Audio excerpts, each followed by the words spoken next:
ओम शांति। सर्व वरदानों को समय पर कार्य में लगाने वाले मैं फल स्वरूप आत्मा हूँ। मैं आत्मा वरदानों की धारणा करने वाली, बार बार स्मृति में लाने वाली वरदानी फल स्वरूप आत्मा हूँ। आज का अव्यक्त इशारा।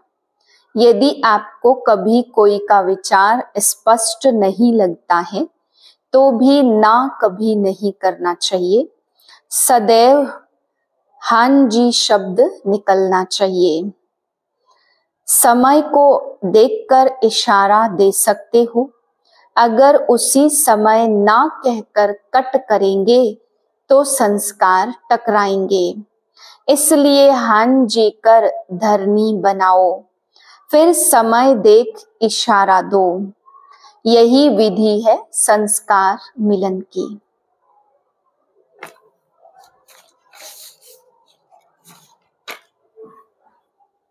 ओम शांति। आज बाबा हम बच्चों को समझाते, बच्चे मैं तुम बच्चों के सृष्टि में आता हूँ। मैं तुम्हारे लिए ऐसा मेहमान हूँ जो तुम सबको वापस लेकर के जाता हूँ। बाबा कहते फिर देवी देवता धर्म की आत्माएं, थोड़ी सी आत्माएं सृष्टि पर पहले पहले आती हैं। पिछाड़ी में बाबा कहते ऐसे लायक बहुत बनते हैं जो पहले पहले आने वाले आत्माओं के गुण धारण करते हैं। ऐसी पिछाड़ी में बहुत सारी आत्माएं तैयार होंगी जो सतयुग में पहले पहले आएंगी। फिर बाबा समझा रहे हैं कि तुम बच्चों को याद की यात्रा में रहना है। यह शरीर आत्मा की मिल्कियत है।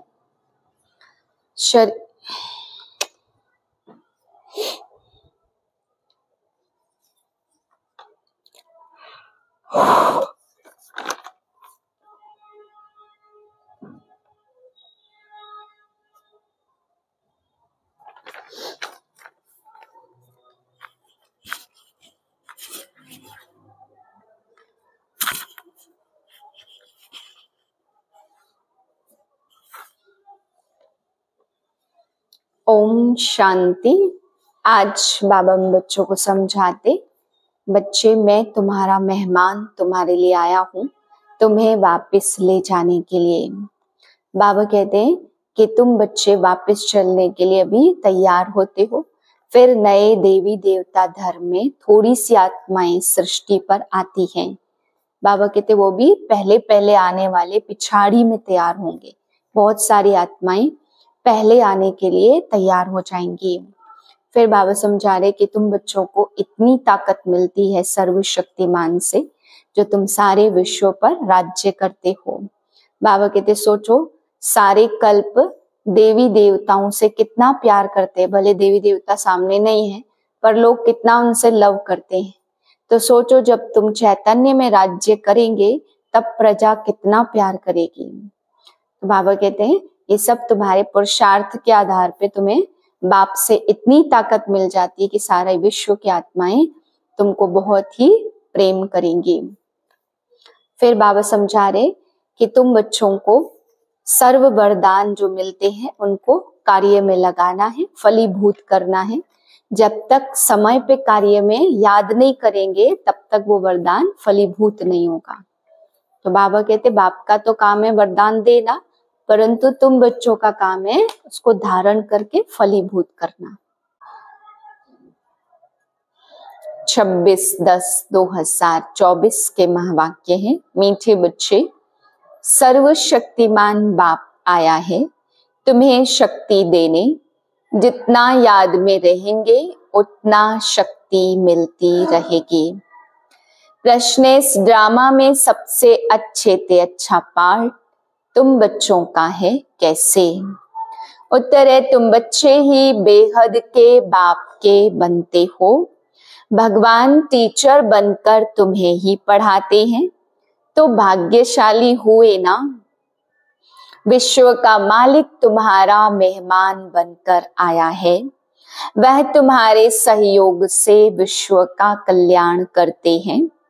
तुम बच्चों ने बुलाया और बाप आया, यही है दो हाथ की ताली।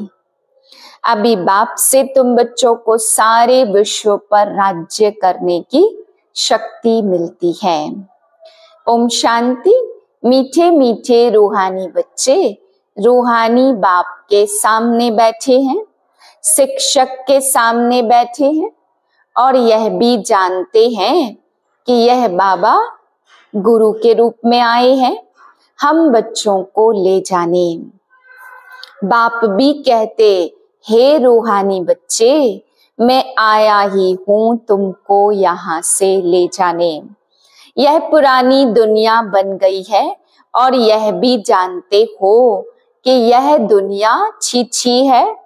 तुम बच्चे भी छीछी बन गए हो।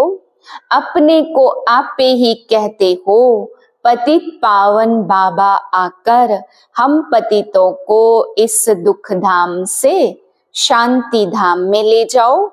अभी तुम यहाँ बैठे रहते हो तो यह दिल में आना चाहिए। बाप भी कहते, मैं तुम्हारे बुलावे पर निमंत्रण पर आया हूँ। बाप याद दिलाते हैं, बरोबर तुम बुलाते थे ना, आओ। अभी तुमको स्मृति आई है, हमने बुलाया है। अब बाबा आए हुए हैं ड्रामा अनुसार कल्प पहले मिसल। वह लोग प्लान बनाते हैं, यह भी शिव बाबा का प्लान है। इस समय सबके अपने अपने प्लान हैं। 5 वर्ष का प्लान बनाते हैं, उसमें यह करेंगे। बातें देखो कैसे आकर मिलती है। आगे यह प्लान आदि नहीं बनाते थे, अभी प्लान बनाते रहते हैं। तुम बच्चे जानते हो हमारे बाबा का प्लान यह है। ड्रामा के प्लान अनुसार 5000 वर्ष पहले मैंने यह प्लान बनाया था। तुम मीठे मीठे बच्चे जो यहाँ बहुत दुखी हो गए हो, वैश्यालय में पड़े हो, अब मैं आया हूँ तुमको शिवालय में ले जाने। वह शांति धाम है निराकारी शिवालय और सुख धाम है साकारी शिवालय। तो इस समय बाप तुम बच्चों को रिफ्रेश कर रहे हैं। तुम बाप के सम्मुख बैठे हो, बुद्धि में निश्चय तो है बाबा आया हुआ है। बाबा अक्षर बहुत मीठा है, यह भी जानते हो हम आत्माएं उस बाप के बच्चे हैं। फिर पार्ट बजाने के लिए इस बाबा के बनते हैं।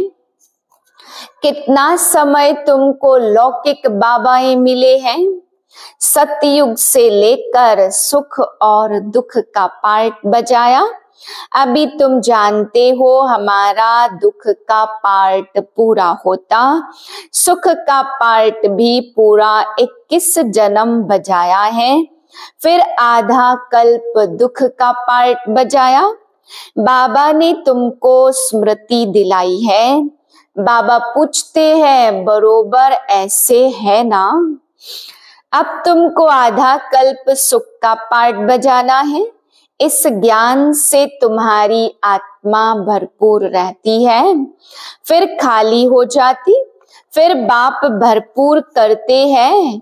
तुम्हारे गले में विजय की माला पड़ी है, गले में ज्ञान की माला है, बरोबर हम चक्र लगाते रहते हैं। सतयुग त्रेता द्वापर कलयुग फिर आते हैं इस स्वीट संगम पर। इसको स्वीट कहेंगे। शांति धाम कोई स्वीट नहीं है, सबसे स्वीट है पुरुषोत्तम कल्याणकारी संगम युग। ड्रामा में तुम्हारा भी अच्छे ते अच्छा पार्ट है। तुम कितने लकी हो, बेहद के बाप के तुम बनते हो। वह आकर के तुम बच्चों को पढ़ाते हैं। कितनी ऊंच और कितनी सहज पढ़ाई है। कितना तुम धनवान बनते हो, इसमें कोई मेहनत नहीं करनी पड़ती। डॉक्टर, इंजीनियर आदि कितनी मेहनत करते, तुमको तो वर्षा मिलता है। बाप की कमाई पर बच्चे का हक होता है ना। तुम यह पढ़कर 21 जन्मों की सच्ची कमाई करते हो, वहां तुमको कोई घाटा नहीं पड़ता जो बाप को याद करना पड़े। इसको भी अजपा जाप कहा जाता। तुम जानते हो बाबा आया है, बाप भी कहते मैं आया हूँ, दोनों हाथ की ताली बजेगी ना। बाप कहते मुझे याद करो तो जन्म जन्मांतर के पाप भस्म हो जाए। 5 विकारों रूपी रावण ने तुमको पापात्मा बनाया, फिर पुण्यात्मा भी बनना है, यह बुद्धि में आना चाहिए। हम बाप की याद से पवित्र बनकर फिर घर जाएंगे बाप के साथ। फिर इस पढ़ाई से हमको माइट मिलती है। देवी देवता धर्म के लिए कहा जाता रिलीजन इज माइट। बाप तो है सर्वशक्तिमान, तो बाबा से हमको विश्व में शांति स्थापन करने की ताकत मिलती है। वह बादशाही हमसे कोई भी छीन न सके। इतनी ताकत मिलती, राजाओं के हाथ में देखो कितनी ताकत आ जाती है। अल्पकाल की ताकत एक राजा की कितनी प्रजा, लश्कर आदि कितना होता, परंतु वह है अल्पकाल की, और यहाँ फिर है 21 जन्म की। अभी तुम जानते सर्वशक्तिमान से हमको कितनी ताकत मिलती विश्व पर राज्य करने की। लव तो रहता है ना, देवताएं प्रैक्टिकल में नहीं है तो भी कितना लव रहता है। जब सम्मुख होंगे तो सोचो प्रजा का कितना लव होगा। याद की यात्रा से यह सब ताकत तुम ले रहे हो, यह बातें भूलो नहीं। सबको शक्तियां मिलती, इस समय कोई में शक्ति नहीं है, सब तमो प्रधान है। फिर सभी आत्माओं को एक से ही शक्ति मिल जाती, फिर अपनी राजधानी में आकर अपना अपना पार्ट बजाते, अपना हिसाब किताब चुकतू कर, फिर ऐसे ही नंबरवार शक्तिमान बनते हैं। पहले नंबर में है इन देवताओं में शक्ति। यह लक्ष्मी नारायण बरोबर सारे विश्व के मालिक थे। तुम्हारी बुद्धि में सारा सृष्टि का चक्र है, ड्रामा में भरा हुआ है जो फिर रिपीट होता रहता। फिर वह पार्ट 5000 वर्ष के बाद रिपीट होगा। यह भी तुम बच्चे जानते हो। तुम सतयुग में राज्य करते हो तो बाप रिटायर लाइफ में रहते, फिर कब स्टेज पर आते हैं जब तुम दुखी हो जाते हो। तुम जानते हो उनके अंदर सारा रिकॉर्ड भरा हुआ है।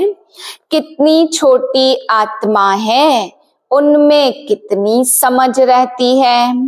बाप आकर के कितनी समझ देते, फिर वहां सतयुग में यह सब कुछ भूल जाते हैं। सतयुग में तुमको यह नॉलेज होती नहीं, वहां तुम सुख भोगते रहते, यह भी अभी तुम समझते हो। सतयुग में हम 100 देवता बन सुख भोगते हैं, अभी हम 100 ब्राह्मण हैं, फिर हम 100 देवता बन रहे हैं। यह ज्ञान बुद्धि में अच्छी रीति धारण करना है। किसको समझाने में खुशी होती है ना, तो तुम जैसे प्राण दान देते हो। कहते हैं ना काल आकर के सबको ले जाते, काल आदि तो कोई है नहीं, यह तो बना बनाया ड्रामा है। आत्मा कहती मैं एक शरीर छोड़ चला जाता हूँ, फिर दूसरा लेता हूँ, मुझे कोई काल नहीं खाता। आत्मा को फीलिंग आती है। आत्मा जब गर्भ में रहती है तो साक्षात्कार कर दुख भोगती है, अंदर सजा भोगती, इसलिए इसको कहा जाता गर्भ जेल। कितना यह वंडरफुल ड्रामा बना है। गर्भ जेल में सजाएं खाते, अपना साक्षात्कार करते रहते। सजा क्यों मिली? साक्षात्कार तो कराएंगे ना। यह बेकायदे काम किया, इनको दुख दिया, वहां सब साक्षात्कार होते, फिर भी बाहर आकर के पापात्मा बन जाते हैं। फिर सभी पाप भस्म कैसे होंगे? सो तो बाप ने समझाया। इस याद की यात्रा और स्वदर्शन चक्र फिराने से तुम्हारे पाप कट जाएंगे। बाप कहते भी है मीठे मीठे स्वदर्शन चक्रधारी बच्चों, तुम 84 का चक्र फिराएंगे तो तुमको जन्म जन्मांतर के पाप कट जाएंगे। चक्र को भी याद करना है, किसने यह ज्ञान दिया उनको भी याद करना है। बाबा हमको स्वदर्शन चक्रधारी बना रहे हैं। बनाते तो है, परंतु फिर रोज नए नए आते हैं तो उनको रिफ्रेश करना होता। तुमको सारा ज्ञान मिला है, अभी तुम जानते हो हम यहाँ आए हैं पार्ट बजाने। 84 का चक्र लगाया, अब फिर वापस जाना है। ऐसे चक्र फिराते रहते हो। बाबा जानते बच्चे बहुत भूल जाते हैं। चक्र फिराने में कोई तकलीफ नहीं है, फुर्सत तो बहुत मिलती है। पिछाड़ी में तुम्हारी यह स्वदर्शन चक्रधारी की अवस्था रहेगी। तुमको ऐसा बनना है। सन्यासी लोग तो यह शिक्षा दे नहीं सकते। स्वदर्शन चक्र को खुद गुरु लोग ही नहीं जानते हैं। वह तो सिर्फ कहेंगे चलो गंगा जी पर। अब उस यात्रा और इस यात्रा में फर्क देखो कितना है। यह यात्रा वह सब यात्राओं से छुड़ा देगी। यह यात्रा कितनी सहज है। चक्र भी फिराओ, गीत भी है, चारों तरफ लगाए फेरे, फिर भी हरदम दूर रहे। बेहद के बाप से दूर रहे, यह तुमको महसूसता आती है। वह लोग इस अर्थ को नहीं जानते।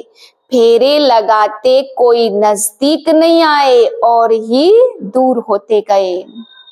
अभी ड्रामा प्लान अनुसार बाप को ही आना पड़ता, सबको साथ ले जाने। बाप कहते मेरी मत पर तुमको चलना ही है, पवित्र बनना ही है। इस दुनिया को देखते हुए भी नहीं देखना। जब तक नया मकान बनकर तैयार हो जाए तब तक पुराने में रहना पड़ता। बाप संगम पर ही आते वर्षा देने, तुमको तो वर्षा मिलता, वहां तुमको पता नहीं पड़ेगा कि वर्षा कैसे मिला। वहां तुम्हारी लाइफ बहुत सुखी रहती, क्योंकि तुम बाप को याद कर माइट लेते हो। पाप काटने वाला पतित पावन एक ही बाप है, तो बाप को याद करने और स्वदर्शन चक्र को फिराने से तुम्हारे पाप कटते हैं। यह अच्छी रीति नोट करो। आगे चल तुमको टिक टिक नहीं करनी पड़ेगी, एक इशारा ही बस है। बेहद के बाप को याद करो तो तुम्हारे पाप कट जाएंगे। तुम नर से नारायण, नारी से लक्ष्मी बनने आते हो। और कोई की भी बुद्धि में यह बात नहीं आती। यहाँ तुम आते हो, बुद्धि से हम जाते बाप दादा के पास, उनसे नई दुनिया का वर्षा लेने। बाप कहते स्वदर्शन चक्रधारी बनो तो पाप नाश होंगे। शरीर आत्मा की मिल्कियत है जिससे पार्ट बजाते, यह तो बिल्कुल सहज समझने की बात है। याद से ही पाप कटेंगे और फिर सजाएं खाने से भी छूट जाएंगे। मर्तबा भी अच्छा पाएंगे, नहीं तो सजाएं बहुत खानी पड़ेंगी। मैं तुम बच्चों के पास कितना अच्छा मेहमान हूँ। मैं सारे विश्व को चेंज करता हूँ।